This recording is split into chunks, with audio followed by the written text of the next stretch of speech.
what somebody should expect from an AI implementation. It's a very wide range there. You could be developing AI agents and bots. It's a chat bot, and maybe it's a pretty low level volley back and forth of a small set of information. And frankly, it might not even be large language models, right? There's other large language models, is just what's typically under AI solutions these days. It's what's most commonly known, but small language models exists, and sometimes it's neither for AI implementations, but you really have a wide range. You have to know your product to be able to say, okay, here's where we are in the market today. Here's my TAM. My total addressable market is out here, and I can capture X amount more of my TAM if I were able to either also do this or do what I'm already doing better. That's what AI needs to be able to capture. And that's very different from product to product. I wouldn't want to lie and say there's one specific thing that, like, this is what you have to get from AI. Unless you want to just say value, you have to get value from AI. But that's something different to everybody, right?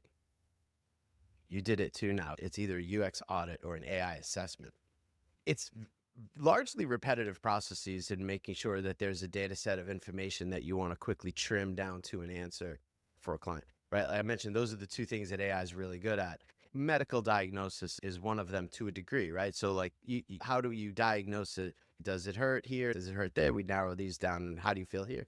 And you keep narrowing down.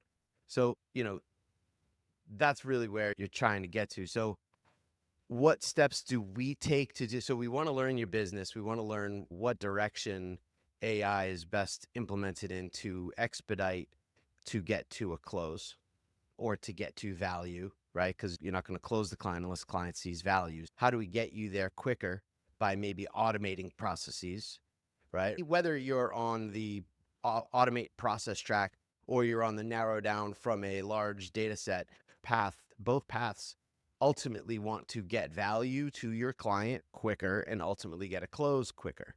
So I would say providing value faster and getting the close up in an expedited fashion.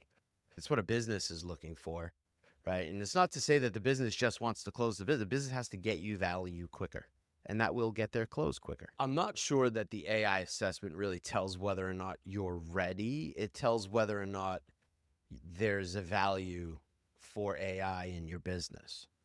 If you're not ready, you're probably going to be watching somebody else acquire a large percentage of the total addressable market for your product. If you are ready, then that's what we're going to identify the direction that you should be building out in with an AI readiness assessment.